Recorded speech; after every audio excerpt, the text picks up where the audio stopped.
పైకెత్తి దేవుని నామాన్ని కనపరుద్దాం. హల్లెలూయా. గతించిన నెలలన్నీ దేవుడు తన కృపలో మనందరినీ భద్రపరుచుకొని మరి యొక్క నెలలోనికి మొదటి ఆదివారంలోనికి దేవుడు మనం నిలబెట్టిన విధానాన్ని బట్టి మరొకసారి దేవునికి స్తోత్రం చెల్లిద్దామా? హల్లెలూయా. ఈ దినము అందరూ బైబిల్లో తెలిసినట్లయితే మనం కొద్ది సమయం దేవుని మాటలను తెలుసుకుందాం. మత్తయి సువార్త, అందరూ బైబిల్లో తెరిచి మత్తయి సువార్త 21వ అధ్యాయం.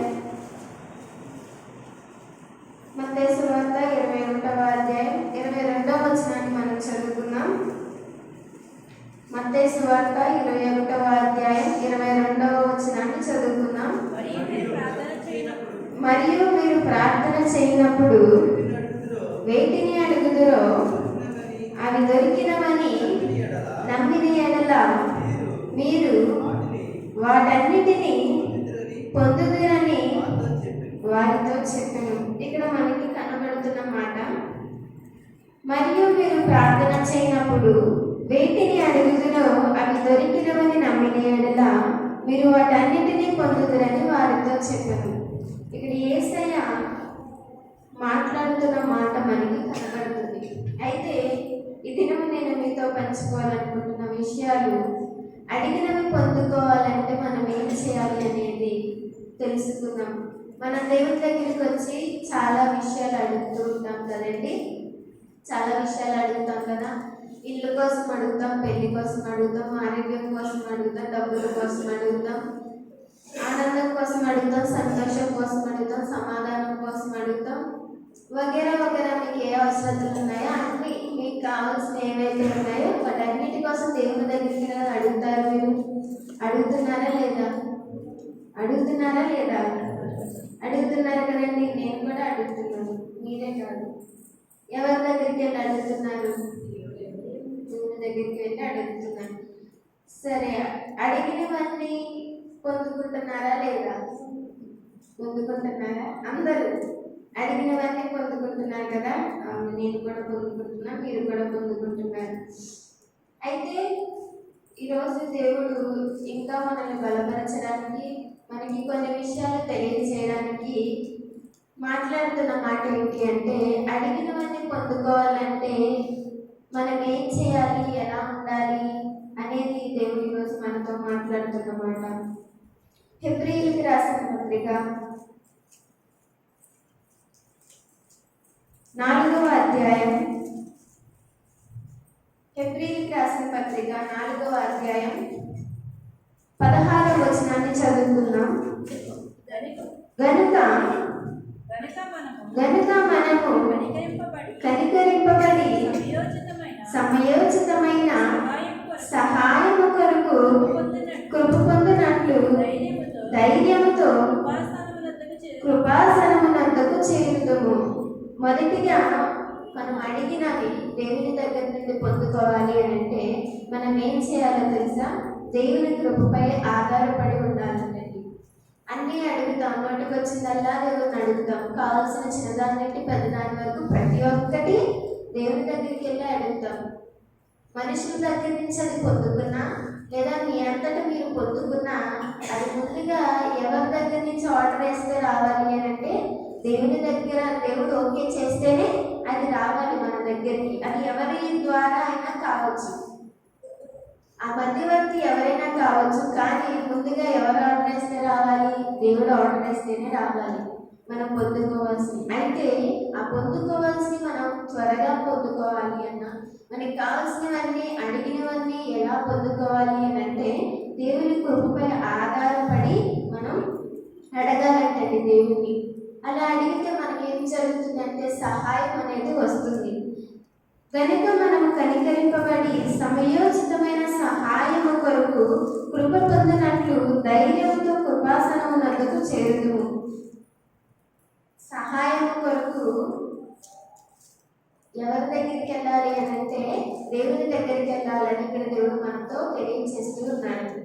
మనకు కావాల్సినవన్నీ ఇంట్లో భర్తని, భార్యని, పిల్లల్ని ఎవరైతే వాళ్ళు ధైర్యంగా ఎలా అయితే మనకి దేవుడికి ఈరోజు ఈ కూరగాయలు కావాలి, లేదా ఈ చీర కావాలి, లేదా ఈ డ్రెస్ కావాలనో, లేదా ఇంట్లో కావాల్సిన సరుకులు కావాలనో, ఇల్లు కావాలనో, కారు కావాలనో, బైక్ కావాలనో, ఏ విధంగా మనం ఇంట్లో వాళ్ళని అడుగుతామో అదే విధంగా దేవుని దగ్గరికి ధైర్యంగా అడిగితే ఆయన కృప మనకు ఉన్నట్లయితే, మనం అడిగిన విధానం దేవునికి నచ్చినట్లయితే అవి మనం పొందుకుంటామని, మనం అడిగినప్పుడు దేవునిపై ఆధారపడితే అవి దేవుడు మనకి కలగజేస్తాడని దేవుడు మనతో మాట్లాడుతూ ఉన్నాడు.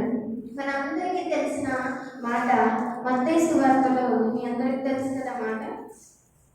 7వ అధ్యాయం 7వ వచనం కదండి. తీసిన వారు త్వరగా చదివేస్తారా? అడుగుడి మీకు ఇవ్వబడును, వెదుకుడి మీకు దొరుకును, తట్టుడి మీకు తీయబడును, అడుగు ప్రతి వాడును పొందును, వెదుకువానికి దొరుకును, తట్టువానికి తీయబడును.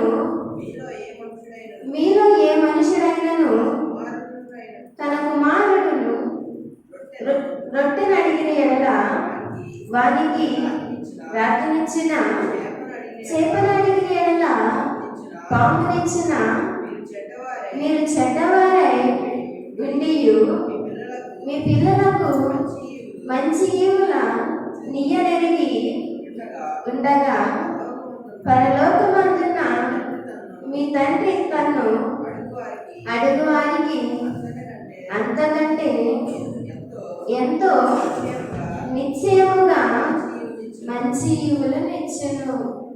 ఇదంతా మనకి చాలా బాగా తెలిసిన మాట, చాలా కంఠంతో ఉన్న మాట కదండి. అడుగుడి మీకు ఇవ్వబడిన, వెతుకుడి దొరుకును, తండ్రికి తీయబడిన అనే మాట మనం చాలా చక్కగా సులువుగా చెప్పేస్తాం. దేవుడిని మనం అడగాలి. అడిగినప్పుడు ఏం చేస్తాడంటే దేవుడు ఇస్తాడంట. వెతకండి అది మీకు దొరుకుతుందని దేవుడు మనకి చెప్తున్నాడు. ఎవరి దగ్గర వెతకాలి, ఎక్కడ వెతకాలి చెప్పండి. ఎవరి దగ్గర వెతకాలి, ఎక్కడ వెతకాలి? అడుగుడి మీకు ఇవ్వబడును అని దేవుడు చెప్తున్నాడు. అడగటం బాగానే ఉంది, అది ఇవ్వడం కూడా బాగానే ఉంది. నెక్స్ట్ ఏం చెప్తున్నాడు? వెతకండి, వెతికితే ఏమవుతుంది? దొరుకుతుందని దేవుడు చెప్తున్నాడు. వెతకడం కూడా దేవునిలోనే వెతకాలండి. మనకు కావాల్సిన ఏదైనా కానీ అది దేవుని దగ్గరనే దొరుకుతుంది. నెక్స్ట్ తట్టుడి మీకు తీయబడదు. తట్టమని అడుగుతున్నారు. ఎవరు తలుపు తడతారు చెప్పండి. ఏంటి తలుపు తట్టి మీరు డబ్బులు అడుగుతారు?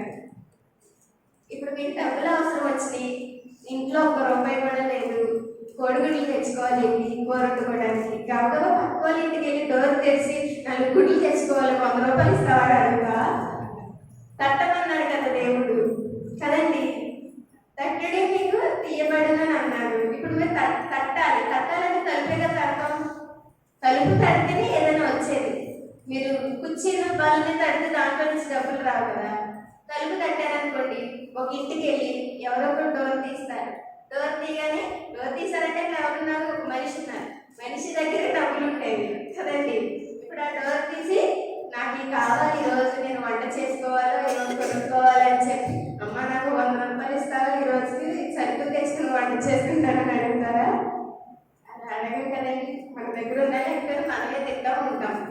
అయితే తట్టుడి మీకు తీయబడను అనేది కూడా దేవునికి మాత్రమే, అది కూడా ఉపయోగపడేది దేవుని దగ్గర మాత్రమే. ఎలా అయితే దేవుని దగ్గర అడిగినప్పుడు మీకు ఇవ్వబడుతుందో, ఎలా అయితే దేవుని దగ్గర వెతికినప్పుడు మీకు దొరుకుతుందో, దేవుని దగ్గర తడితేనే అది మీకు తీయబడుతుందని దేవుడు మాట్లాడుతూ ఉన్నాడు. ఏదైనా కానీ దేవుడే మనకి. ఈరోజు ఏ రోజైనా, ఏ క్షణమైనా, ప్రతి క్షణము ఏదైనా మనకి దేవుడే. మనం ఉండాలన్నా, నడవాలన్నా, ఊపిరి పీల్చుకోవాలన్నా దేవుడు ఇస్తేనే కానీ మనకి రాదు. కనుక ప్రతి ఒక్కటి దేవుని దగ్గర చిన్నదే కావచ్చు. చిన్న హెయిర్ క్లిప్ నుంచి లేదా చిన్న పెన్ను నుంచి పెద్ద బంగ్లా వరకు కూడా దేవుని దగ్గర మాత్రమే మనం పొందుకోగలం. ఇది ఎవరైనా కానీ దేవుడు ఆర్డర్ వేస్తే కానీ అది మన చేతికి రాదు. ఈరోజు మనం చేతికి వాచ్ పెట్టుకున్నా, చేతికి గాజులు వేసుకున్నా, ఒక పెన్ జోబులో పెట్టుకున్నా, ఒక బట్ట మనం కట్టుకున్నాము అని అంటే ఇది నువ్వు ఆ వ్యక్తికి ఉపయోగపడేదాన్ని నువ్వు ఆయన దగ్గరికి వెళ్ళు, ఆమె దగ్గరికి వెళ్ళు అని దేవుడు చెప్పాడు కనుకే అది నీ ఒంటి మీద ఉంది, నీ జోబులో ఉంది, నీ ఇంటిలో ఉంది కదండి. వాటన్నిటి గురించి అడిగారు ఎప్పుడైనా? ఒక పెన్ కోసం ప్రార్థన చేశారా మీరు?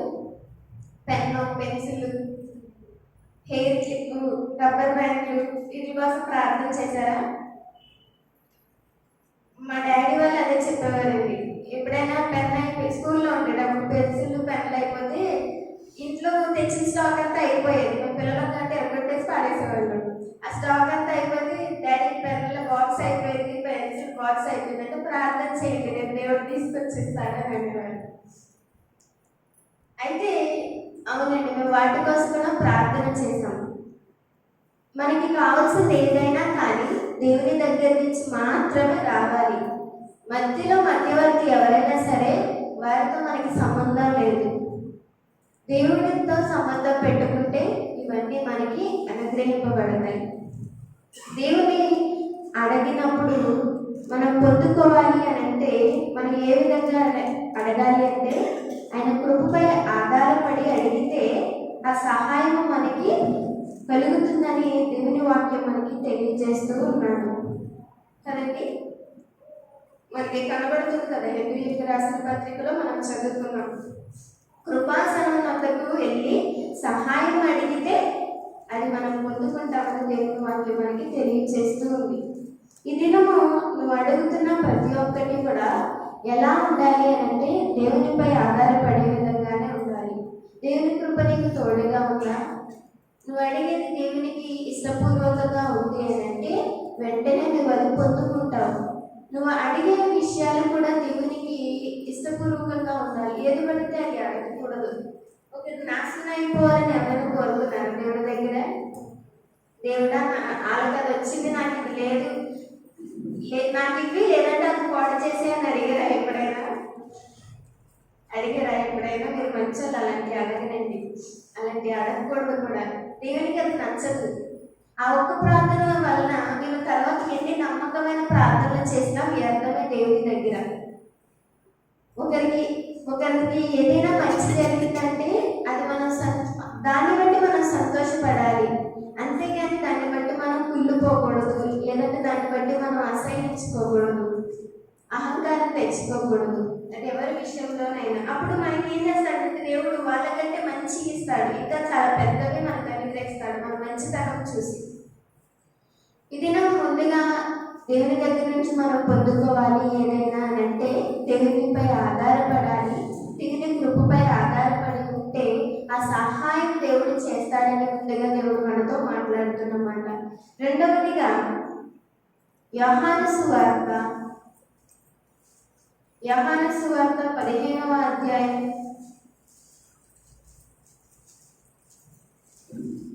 7-8 వచనాలు చదువుకుందాం. యోహాను సువార్త 15వ అధ్యాయం 7-8 వచనాలు చదువుకుందాం. నా యందు మీరును మీ యందు నా మాటలు నిలిచి ఉండిన యెడల మీకు ఏది ఇష్టమో అడుగుడి, అది మీకు అనుగ్రహింపబడును. మీరు బహుగా ఫలించడం వలన నా తండ్రి మహిమపరచబడును. ఇందువలన మీరు నా శిష్యులగుదురు. రెండవదిగా అడిగినవి పొందుకోవాలి అని అంటే సత్యముగా దేవుని అడగాలంటే, నువ్వు అడిగేది ఏదైనా దేవుని దగ్గరికి వెళ్ళినప్పుడు నమ్మకంగా దేవుని అడగాలి. అది నిజముగా దేవునికి అర్థమయ్యే విధముగా దేవుని దగ్గర ఆ సత్యం ఆ నిజాయితీ కనిపించాలి. అలా నువ్వు అడిగితే అది దేవుడు అనుగ్రహిస్తాడు. అప్పుడు ఎవరికి మహిమ అని కనబడుతుంది? దేవునికే మహిమ అంటండి. నా యందు మీరును మీ యందు నా మాటలు నిలిచి ఉండిన యెడల మీకేది ఇష్టమో అడుగుడి. ఇక్కడ మనకి కనబడుతున్న మాట దేవుని యందు మీరు, మీ యందు దేవుని మాటలు ఉంటే, ఆ విధంగా మీ బ్రతుకు ఉంటే, ఆ విధంగా మీరు జీవిస్తే కనుక మీకు ఏది ఇష్టమో అది దేవుని దగ్గర అడిగితే అది దేవుడు అనుగ్రహిస్తాడని మనకి ఇక్కడ కనబడుతూ ఉంది. అవి పొందుకున్నవన్నీ ఫలించటం వలన ఎవరు మహిమపరచబడతారు? దేవుడు మహిమపరచబడతారు. అవును కదండి. మీకు ఏమైనా చాలా సంవత్సరాల నుంచి ఒక అవసరత ఉంది, ఒక ఆశ ఉంది, లేదా మీకు ఇష్టమైనది ఏదో ఒకటి కావాలి, చాలా సంవత్సరాల నుంచి దేవుని దగ్గర అడుగుతూ ఉన్నాం, చాలా సంవత్సరాల నుంచి అడుగుతూ దాని కొరకు చాలా వెయిట్ చేస్తున్నా, చాలా విశ్వాసంతో, నమ్మకంతో, నిరీక్షణతో ఇంకా జరుగుతుంది అని చెప్పి చాలా సంవత్సరాల నుంచి వెయిట్ చేస్తున్నాను. అది జరిగిన రోజు వచ్చింది. అప్పుడు వెంటనే మీరు ఏం చేస్తారు? దేవా, ఇన్ని సంవత్సరాలు నేను దీని కొరకే వెయిట్ చేశాను, లేదంటే ఎవరికైనా చెప్పినప్పుడైనా ఇన్ని ఇయర్స్ నేను దీనికోసం వెయిట్ చేశాను, లేదా ఇన్ని సంవత్సరాలు, ఇన్ని నెలలు ఇది జరగాలని నేను కోరుకున్నా, ఇప్పుడు నాకు దేవుడు ఇది చేశాడు, ఈ రోజు వచ్చింది, నేను చాలా సంతోషంగా ఉన్నాను అని నువ్వు చెబితే అది ఎవరికి మహిమ? దేవునికి మహిమ. అదే విషయాన్ని దేవుడి లేఖనంలో మనకి తెలియజేస్తున్నాడు. సత్యంతో కనుక దేవుని నువ్వు అడిగితే అది దేవుడు అనుగ్రహిస్తాడు. అప్పుడు అది దేవునికి మహిమ కలుగుతుందని దేవుడు మనకి తెలియజేస్తున్నమాట. మత్తయి సువార్త 18వ అధ్యాయం 19వ వచనాన్ని చదువుకుందాం. మత్తయి సువార్త 18వ అధ్యాయం 19వ వచనాన్ని చదువుకుందాం. మరియు మీలో ఇద్దరు తాము వేడుకొని దేనిని గూర్చైనను భూమి మీద ఏకీభవించిన యెడల అది పరలోకమందున్న నా తండ్రి వలన వారికి దొరికినని మీతో చెప్పుచున్నాను. ఇక్కడ లేఖనంలో కనబడుతున్న మాట ఏంటంటే, ఎవరైనా ఇద్దరు కలిసి ఒకే దాని గురించి అడిగితే, అది భూమి మీద ఎవరైతే ఒక ఇద్దరు లేదా ముగ్గురు ఆ ఇద్దరిని అక్కడ సంభావించింది అయితే, అది ఎంతమంది అయినా సరే ఏకీభవించి ప్రార్థన చేస్తే గనుక, దేవుడిని అడిగితే గనుక దేవుడు అది అనుగ్రహిస్తాడు, తప్పక ఇస్తానని దేవుని లేఖనం సెలవిస్తుంది. ప్రతి నెల ఉపవాస ప్రార్థన చేస్తున్నారు కదండి, అందరు వస్తున్నారా? అందరు చేస్తున్నారు కదా, అందరూ ఉపవాసం ఉండే వస్తున్నారు కదా. అప్పుడు మనం ఏ విధంగా ప్రార్థన చేస్తున్నాము? అందరూ కలిసే కదా ప్రార్థన చేస్తున్నాము. ఒక్కొక్కరు ఒక్కొక్క అంశం కొరకు ప్రార్థన చేస్తున్నారా? అందరూ కలిసి ఒకే దాని కొరకు ప్రార్థన చేస్తున్నారా? చెప్పండి, గట్టిగా చెప్పాలి. అందరూ ఒకే దాని కొరకు ప్రార్థన. ఎవరైతే నాయకుడు లేదా సేవకుడు ముందుండి ఒక అంశం, ఈరోజు మీరు మందిరం కొరకు ప్రార్థన చేయండి, సంఘం బిడ్డల కొరకు ప్రార్థన చేయండి అంటే దాని కొరకే ప్రార్థన చేస్తున్నారు కదా. గ్రామం కొరకు ప్రార్థన చేయమంటే గ్రామం కొరకే కదా ప్రార్థన చేసేది. ఇక్కడ దేవుని వాక్యం కూడా మనకు కనబడుతున్న విషయం అది. ఏదైనా ఒక దాని విషయం మీద ఇద్దరు లేదా కొంతమంది ఒక గుంపు కలిసి ప్రార్థన చేస్తే ఆ ప్రార్థన ఏ విధంగా ఉండాలి అంటే, నమ్మకంగా, సత్యంగా, నిజంగా, నిజాయితీగా కనిపిస్తే వెంటనే దేవుడు దాన్ని ఇస్తానని దేవుని వాక్యం మనకి కనబడుతూ ఉంది. మనం చేసే ప్రార్థన ఉపవాస ప్రార్థనలో కావచ్చు, ఇంటి దగ్గర ఏకీభవించి కుటుంబంతో కలిసిన ప్రార్థన కావచ్చు, లేదా స్నేహితులు కలిసి ఇద్దరు ముగ్గురు ప్రార్థన చేసిన ప్రార్థన కావచ్చు, సేవకులు చేసిన ప్రార్థన కావచ్చు. ఎవరితో నీవు ఏకీభవించి ప్రార్థన చేసినా ఆ ప్రార్థన నమ్మకంగా, సత్యముగా దేవునికి కనబడితే, దేవుని మహిమపరిచే విధంగా ఆ ప్రార్థన ఉంటే అది దొరుకుతుంది అని దేవుని వాక్యం మనకి కనబడుతుంది. దేవుడు మనకి తెలియచేస్తూ ఉన్నాడండి. ఈ దినము నువ్వు అడిగిన ప్రతి ఒక్కటి పొందుకోవాలని ప్రతి ఒక్కరికి ఆశ కలిగి ఉంటుంది కదండి. ఎవరైనా నేను అడిగాను, సరే జరిగితే జరిగింది, లేదంటే లేదు అని వదిలేస్తామా? లేదు.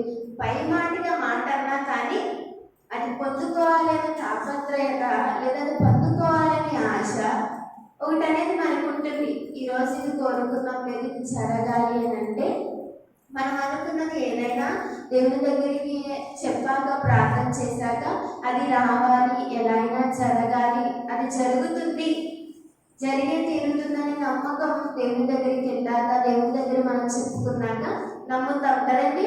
ఈరోజు ఈ ప్రార్థన చేసాం, నాకు ఈ అవసరం ఉంది ఇంట్లో, లేదా నాకు ఇంత రుణం ఉంది, దేవుడు ఎప్పుడు తీరుస్తాడు అని మనం ప్రార్థన చేస్తూ ఉన్న నమ్మకంగా, సత్యంగా, నిజాయితీగా, నిరీక్షణ కలిగి ప్రార్థన చేస్తే కనుక వాటిని పొందుకుంటాం. లేదా దేవుని దగ్గర నుంచి ఆ యొక్క మనం చేసిన ప్రార్థనకు ఫలితం అనేది వస్తుందని, మనం అడిగిన దాన్ని దేవుడు ఇస్తాడని దేవుని వాక్యం మనకి తెలియచేస్తూ ఉంది. ఎక్కడైతే ఇద్దరు ముగ్గురు నా నామాన్ని కూడి ఉంటారో అక్కడ నేనున్నానని కింద వచనము దేవుడు మనకి తెలియచేస్తూ ఉన్నాడు. అదే సువార్తలో అక్కడ దేవుడు ఉన్నాడు అని అంటే మీ అందరి ప్రార్థన కూడా దేవుడు తీసుకెళ్ళి ఆ ప్రార్థన ఆలకించి ఆ ప్రార్థనకి ఉత్తరం అయితే తిరిగి పంపిస్తాడండి. ఇది నువ్వు అడిగినవన్నీ పొందుకోవాలని నీకు ఆశ కలిగితే, నువ్వు అడిగినవన్నీ దేవుని దగ్గర నుంచి రావాలని నీకు ఆలోచన ఉంటే కనుక నువ్వు ఏం చేయాలి మొదటిగా అంటే దేవుని కృపపై ఆధారపడి ఉండాలని దేవుడు మొదటిగా మనకి చెప్తున్నమాట. అలా ఆధారపడి దేవుని కృపపై ఆధారపడి నువ్వు అడిగినట్లయితే, ప్రార్థన చేసినట్లయితే ఆయన సహాయం నీకు వస్తుందని దేవుడు మనకి తెలియజేస్తున్నాడు. రెండవదిగా సత్యము కలిగి లేదా నిజాయితీగా దేవుని దగ్గర అడిగితే అది కూడా నువ్వు పొందుకుంటావు. దానితో పాటు దేవుని మహిమపరిచిన దానిగా వాడిగా నువ్వు ఉంటావని దేవుడు మనతో మాట్లాడుతూ ఉన్నాడు. అందరి వరకు కొద్దిగా మన మందిరంలో చాలా మందికి చాలా కోరికలు ఉన్నాయి కదండి. అంటే చాలా అవసరతలు అయితే ఉన్నాయి. మనుషులు అన్నాక ప్రతి ఒక్కరికి ఒక ఆశ, ఆలోచన, లేదా ఏదో ఒకటి జరగాలి, ఏదో ఒకటి చేయాలి, కుటుంబం కొరకను తన వారి కొరకు చేయాలని ఆలోచన అయితే ఉంటుంది. వాటన్నిటినీ మనం మనుషుల దగ్గర కాదు కానీ, మనుషుల పైన కాదు కానీ దేవుని దగ్గరికి తీసుకువచ్చి అడిగితే మొదటిగా మనం పైన దేవుని దగ్గర అడగొచ్చండి. మనం ఎలాగైనా ఈరోజు ప్రార్థన చేసి పొద్దున్న లేవగానే మోకరించాం, ప్రార్థన చేసాం, రాత్రి దేవుడు కాపాడాడు, పొద్దున్న లేపాడని ప్రార్థన చేస్తాం. తర్వాత చిన్నగా ఈరోజు నాకు ఇది కావాలని ప్రార్థన చేయటం లేదు. నాకు పట్టుదల కలిగి నాకు ఆ విషయం జరగాలి నా జీవితంలో అని ప్రార్థన చేసేది లేదు. ఆ విధంగా ఎంతమంది ప్రార్థన చేస్తున్నారు మన సంఘంలో? మీకు ఆ విషయం కావాలి, ఆ విషయం మీరు చెప్పక్కర్లేదండి, అది జరగాలి అని మనుషుల దగ్గర కాదు, నీ తల్లిదండ్రుల దగ్గర కాదు, నీ బంధువుల దగ్గర కాదు, లేదా ఫాస్టర్ దగ్గర కూడా కాదండి. మీ అంతటా మీరు నాకు ఈ విషయం జరగాలి అని నమ్మకంగా, భక్తి కలిగి, భయము కలిగి, నిజాయితీగా దేవుని దగ్గర ప్రార్థన చేసేవారు ఎంతమంది ఉన్నారు? చేతుల పైకెట్టండి. 1 2 3 4 5 6 7 8 9 10 11 12 13 14 15 16 17 18 19. బాగుందండి. గణేష్ అయ్యా, మా అన్నయ్యకి పెళ్లి కావాలండి. నవ్వుతారేంటండి? నిజం, మాకు వదినమ్మ కావాలి. గణేష్ అన్నయ్యకి పెళ్ళి అవ్వాలని అందరూ కోరుకుంటున్నారు లేదా? కోరుకుంటున్నారా? పాస్టర్ గారు మీరు కోరుకుంటున్నారా? మీరందరూ కోరుకుంటున్నారు లేదో తెలియదు కానీ వీళ్ళిద్దరు మాత్రం కోరుకుంటున్నారండి. వాళ్ళ అమ్మగారు కూడా కోరుకుంటున్నారు లేదో నాకు తెలియదు, వాళ్ళ తమ్ముడు కోరుకుంటున్నారు లేదో తెలియదు, ఆయన కోరుకుంటున్నారు లేదో తెలియదు కానీ వీళ్ళిద్దరు మాత్రం కోరుకుంటున్నారండి. నాకు తెలిసిన కాడి నుంచి, అంటే నేను ఇక్కడ ఉన్న కాడి నుంచి ఎంతమందికి ఫోన్లు చేసి ఏంటి మీ సంఘంలో పరిచయం చేసే బిడ్డ, ప్రార్థన చేసే బిడ్డ ఎవరైనా ఉన్నారా అని ఎంతమందికి ఫోన్లు చేసి అడిగారో నాకు తెలుసు. మా తమ్ముడు కూడా తెలుసా లేదు తెలియదు, నేను విన్నా అంతమందికి ఫోన్లు చేసి అడిగారు. అయితే అన్నయ్యకి పెళ్లి కావాలని అందరూ కోరుకుంటారు, అతడు కూడా కోరుకుంటారు. ఎందుకంటే వయసు పైబడింది, ఎవరికి సహాయము, వివాహం ఘనమైనది, అదొకటి. పురుషుడికి స్త్రీ, స్త్రీకి పురుషు సహాయం అని దేవుడు వాక్యం ద్వారా తెలియజేశాడు. అతనికి కూడా సహాయం అనేది కావాలి కనుక అతనికి కూడా ఆశ ఉండొచ్చు. ఎప్పటికి ఈరోజు కాకపోవచ్చు, ఈ సంవత్సరం కాకపోవచ్చు, రేపు సంవత్సరం కాకపోవచ్చు, ఆ పై సంవత్సరం కాకపోవచ్చు, ఎప్పటికైనా వివాహం అనేది జరుగుతుంది. కానీ అది తన ఎవరి దగ్గరికి వెళ్ళి అడగాలి? వాళ్ళ అమ్మ దగ్గరికి వెళ్ళి అడిగితే పెళ్ళి అయిపోతుందా? పాస్టర్ గారి దగ్గరికి వచ్చి పాస్టర్ గారు పెళ్లి చేయండి అంటే పెళ్ళి అయిపోతుందా? పెళ్లి కూతురు తీసిన స్వామి చేసి పెడతానేమో అంటాడు ఆయన.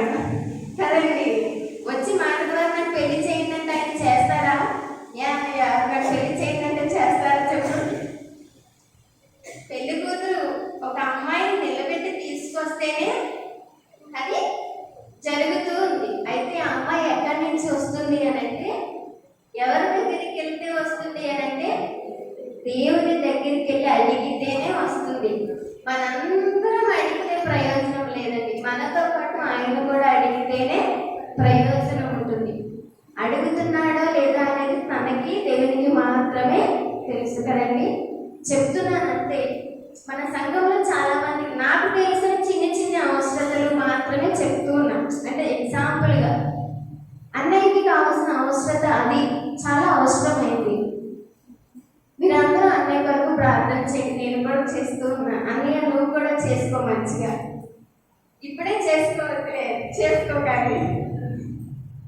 ఇది నువ్వు మనుషులకి కావాల్సిన అవసరతలు, చిన్న చిన్న అవసరతలు మనం మనుషులుగా దేవుడు మనం సృజించాక మనకి రోజువారీకి కావాల్సిన అవసరతలు లేదా మన జీవితానికి కావాల్సిన కొన్ని అవసరతలు ఉన్నాయి కదండి.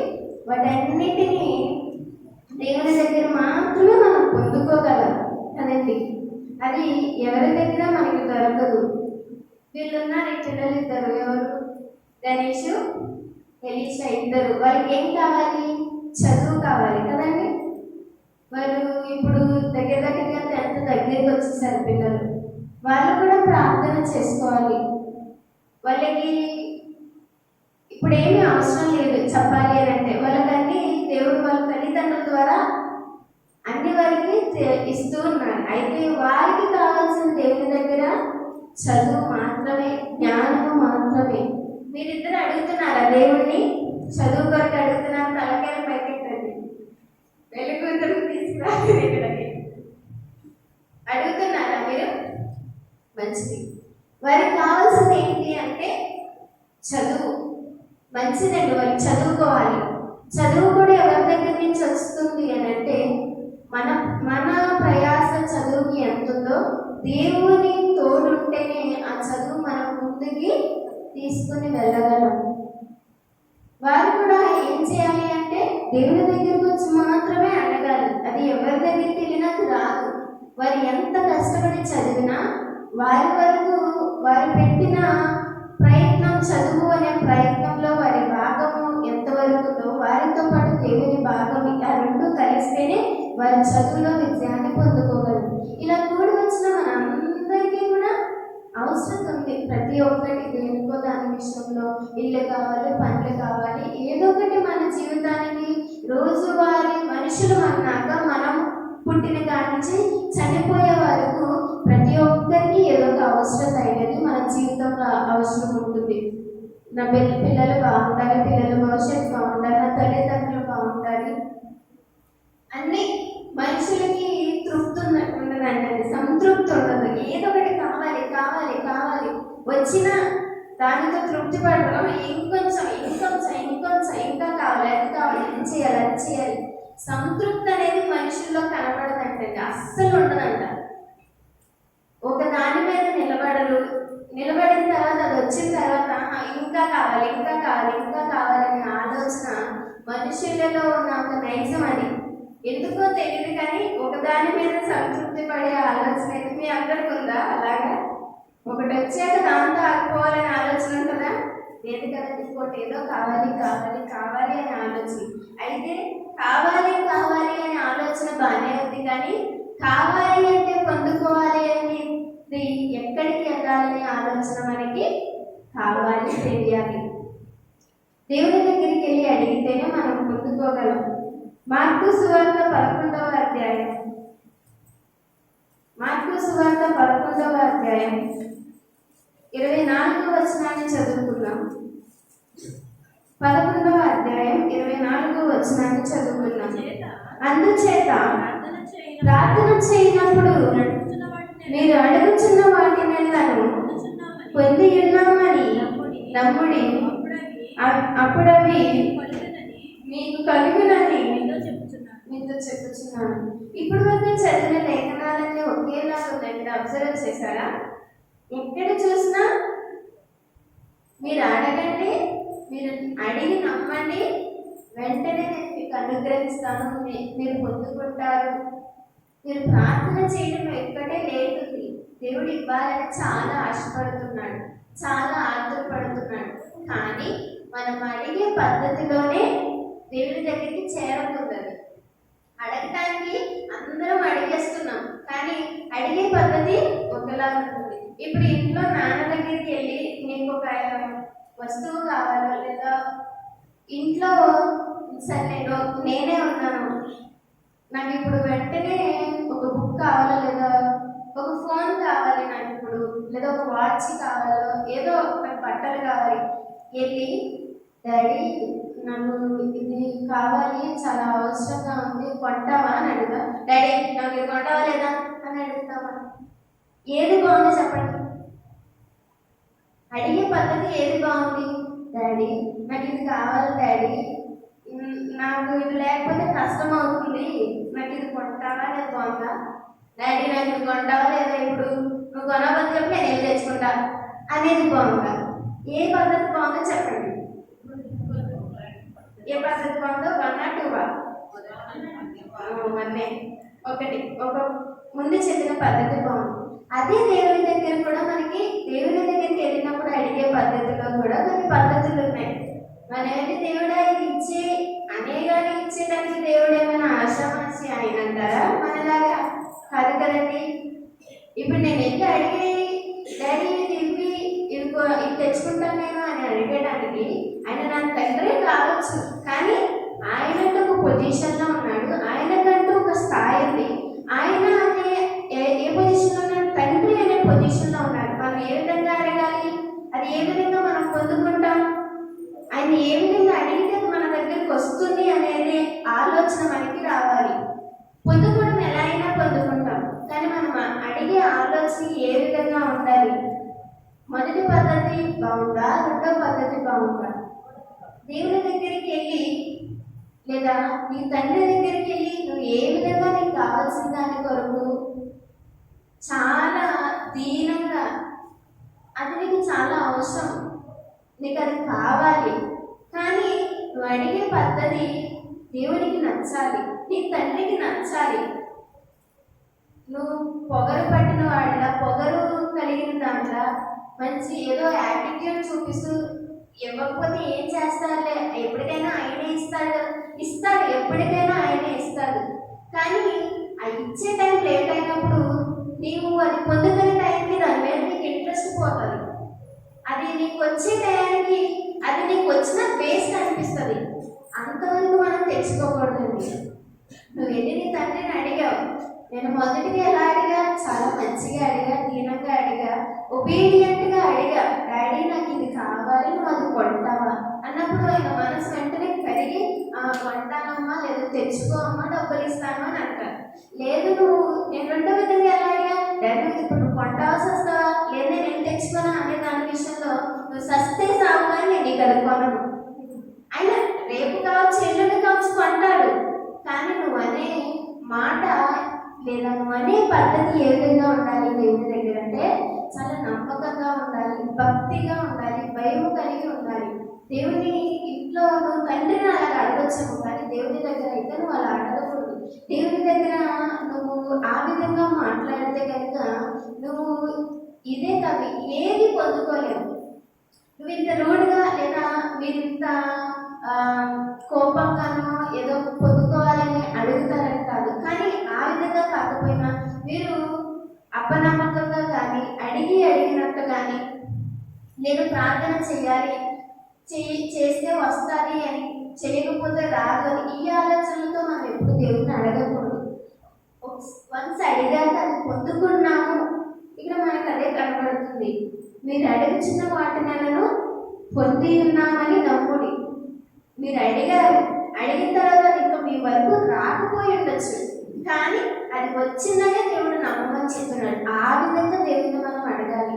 ఆ విధంగా దేవుని దగ్గర నుంచి మనం పొందుకుంటే అది మనకి ఉపయోగపడుతుంది. అది వస్తువే కావచ్చు, మనిషే కావచ్చు, డబ్బే కావచ్చు, భక్తే కావచ్చు, భయమే కావచ్చు, రక్షణే కావచ్చు, ఏదైనా కానీ అది మనకు మన జీవితాలకు ఉపయోగపడుతుంది. అడిగే పద్ధతిని కూడా మనం మార్చుకోవాలి. ఎప్పుడు అడిగే విధంగానే మీరు ఇంకా అలానే వెళ్ళిపోతున్నారేమో, అది మార్చుకోండి. దేవుడు ఈరోజు మనతో మాట్లాడుతున్న మాట అడిగే పద్ధతిని మార్చుకోమని దేవుడు చెప్తున్నాడు. అడిగిన వాటన్నిటిని పొందుకోవాలని అందరికీ ఆశ ఉంటుంది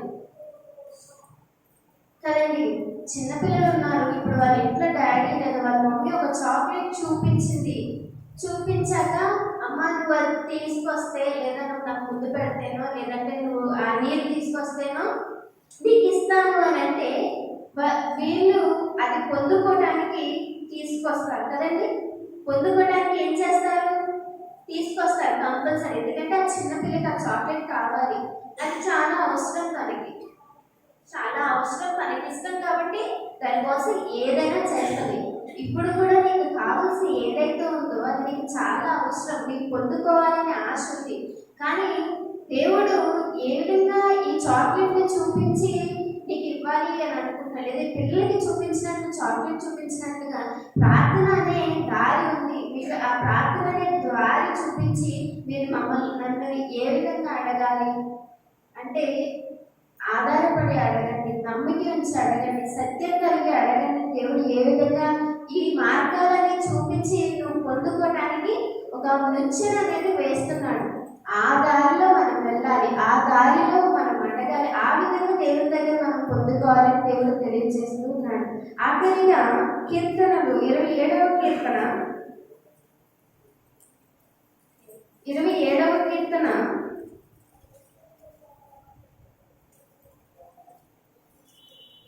27వ కీర్తన 7వ వచనం నుండి చదువుకుందాం. యెహోవా నేను కంఠధ్వని ఎత్తి నేను ప్రార్థించినప్పుడు నా మనవి ఆలకింపుము, కరుణతో నాకు ఉత్తరమేమో, నా సన్నిధిని వెతుకుడని నీవు సెలవీయగా, యెహోవా నీ సన్నిధిని నేను వెతికిదనని నా హృదయము నీతో అనెను. నీ ముఖమును నాకు దాచకుము, నీ కోపము చేత నీ సేవకులు తోలివేయకుము. నా సహాయమును నీవే, రక్షణకర్తవగు నా దేవా, నన్ను దిగనాడకుము, నన్ను విడువకుము. నా తల్లిదండ్రులు నన్ను విడిచినను, యెహోవా నన్ను చేరదీయుము. యెహోవా నీ మార్గములు నాకు బోధింపుము, నా కొరకు పొంచిన వారి కొరకు సరళ మార్గము నన్ను నడిపింపుము. అబద్ధ సాక్షులు క్రూరత్వమును వెళ్ళగొరుకు వారు నా మీదకి లేచి ఉన్నారు. నా విరోధుల ఇచ్చకు నన్ను అప్పగింపకము. సజీవుల దేశమున నేను యెహోవా దయను పొందుదును. నన్ను నమ్మకమునకు నాకు లేని ఎడల నేనేమవుదును? యెహోవా కొరకు కనిపెట్టుకుని ఉండును. ధైర్యము తెచ్చుకొని నీ హృదయము నిబ్బరముగా నచ్చుకును. యెహోవా కొరకు కనిపెట్టుకుని ఉండు. ఇక్కడ మనకి మాట కనబడుతున్న మాట, దేవుని దగ్గరికి వచ్చి దావీదు రాజు తనకి కావలసిన దాని కొరకు అడుగుతూ ఉన్నాడు. తనకి అవసరమైనది లేదా శత్రువుల ద్వారా తనకు పొంచి ఉన్న కష్టమును దేవుని దగ్గరికి వచ్చి నన్ను కాపాడమని అడుగుతూ ఉన్నాడు. అయితే అడిగినప్పుడు ఆయన ఏం చేస్తున్నాడంటే వాటి కొరకు ఎదురు చూస్తున్నట్లుగా, వాటి కొరకు కనిపెట్టుకుని ఉన్నట్లుగా మనకి ఆఖరి వచనంలో కనబడుతుంది. మన దేవుని దగ్గర ఏదైనా అడిగితే దేవుని సమయం వేచి అది వచ్చే వరకు ఆ సమయం కొరకు సహనంగా ఉండి అడగాలంటే అది 1 సంవత్సరం అయింది, 2 సంవత్సరాలు, 3 సంవత్సరాలు, 10 సంవత్సరాలు, 15 సంవత్సరాలు, 20 సంవత్సరాలు అయింది, కానీ నీకు అంతా జరగలేదు, అవ్వలేదు అని చెప్పి నువ్వు దాన్ని వదిలేస్తే అది వదిలేసినట్టే ఉంటుంది, మళ్ళీ నీ వరకు రాదు. అది వచ్చే టైం ఎప్పుడైతే దేవుడి దగ్గర పెట్టి ఉన్నాడో అప్పుడే వస్తుంది. అప్పుడు వరకు నువ్వు ఏం చేయాలంటే వెయిట్ చేసి దాని కొరకు అడుగుతూనే దేవుని విసిగిస్తూనే ఉండాలండి.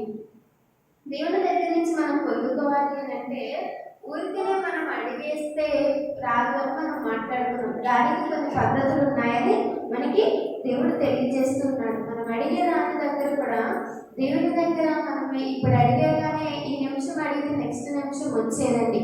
దానికంటూ ఒక టైం ఉంది. అది వచ్చే టైంలో అది ఎప్పుడు ఉపయోగపడుతుంది, ఎప్పుడు అవసరం ఉంది అనేది నీకంటే దేవునికి బాగా తెలుసు. ఆ టైంలోనే అది వస్తుంది. కానీ అప్పటి వరకు నువ్వు ఏం చేయాలంటే వెయిట్ చేసి అడుగుతూనే ఉండాలని దేవుడు మనకి తెలియచేస్తూ ఉన్నాడు.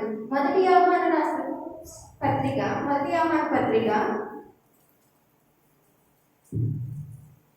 3వ అధ్యాయం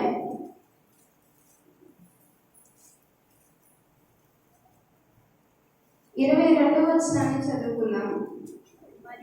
మరియు మనం ఆయన ఆజ్ఞలను గైకొనుచు ఆయన దృష్టికి ఇష్టమైనవి చేయుచున్నాము కనుక మనం ఏమి అడిగినను అది ఆయన వలన దొరుకును.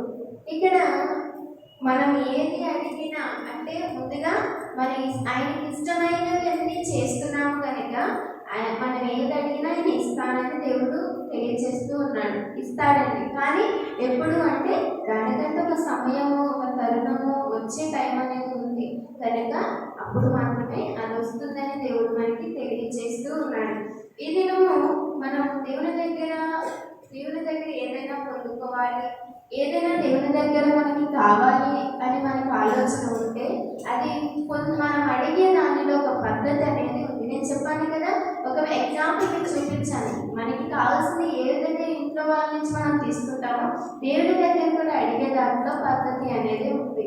ఎలా పడితే అలా మన ఇంట్లో వాళ్ళు ఇవ్వచ్చేమో, కానీ నువ్వు ఎలా అడిగినా దేవుడైతే ఇవ్వడండి. దేవుని దగ్గర ఒక మార్గము లేదా ఒక నువ్వు ఎలా అడగాలి, ఎలా మాట్లాడాలి, ఎలా అడగాలి, ఒక పద్ధతి అనేది ఉంటుంది.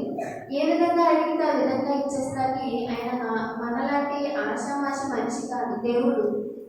ఆయనకంటూ ఒక పద్ధతి ఉంటుంది కనుక ఆయన పద్ధతిలోకి మనం వెళ్ళాలి. మన పద్ధతిలోకి ఆయన రాడండి. ఆ పద్ధతిలోకి వెళ్ళి నీకు ఏది కావాలో, నీకు ఏది అవసరం అది మీరు తెచ్చుకోండి. నువ్వు అడిగే పద్ధతి మార్చుకొని దేవుడు ఈరోజు అడుగుతూ ఉన్నాడు. అది ఏదైనా కావచ్చు, అది చిన్నదే కావచ్చు, పెద్దదే కావచ్చు, అది ఎలాంటి విషయమైనా కానీ దేవుని దగ్గర పొందుకోవాలి అంటే నువ్వు అడిగే పద్ధతి ఏ విధంగా ఉండాలంటే మొదటిగా దేవుని కృపపై ఆధారపడిన దానిగా ఉండాలి. రెండవదిగా సత్యముగా అడగాలి, నిజాయితీగా దేవుని అడగాలి నువ్వు అడిగేది ఏదైనా. మూడవదిగా అది వచ్చేది నీకు వచ్చిందని నమ్మి ఆ టైంలో ఏ టైంకి వస్తుందో ఆ టైం వరకు నువ్వు వెయిట్ చేసి మాత్రమే అడగాలి. ఆ సమయం వరకు చూడాలి, ఈ సమయం వరకు అది వస్తుంది, అది వచ్చే వరకు నువ్వు కూడా నిరీక్షణ కలిగి వేచి ఉండాలి. కానీ రాలేదు అని చెప్పి నువ్వు వెనక్కి వెళ్ళకూడదని దేవుడు ఈరోజు మనకి చెప్తున్న మాటలు. ఈరోజు దేవుడు మనకి చెప్పిన మాటను బట్టి, దేవుడు మనకు అనుగ్రహించిన మాటను బట్టి మనం అడిగినవన్నీ పొందుకోవాలని అందరికీ ఆశ ఉంది. అయితే అడిగిన పద్ధతి మార్చుకోమని లేదా అడిగే విషయంలో దేవుని ఏ విధంగా అడగాలో మనకు అర్థమైంది కనుక ఆ విధంగా దేవుడిని అడిగి మీరు పొందుకుంటారని ఈ యొక్క చిన్న మాటలు దేవుని సన్నిధిలో దీవించి ఆశీర్వదించుకుంటాం. ఆమేన్.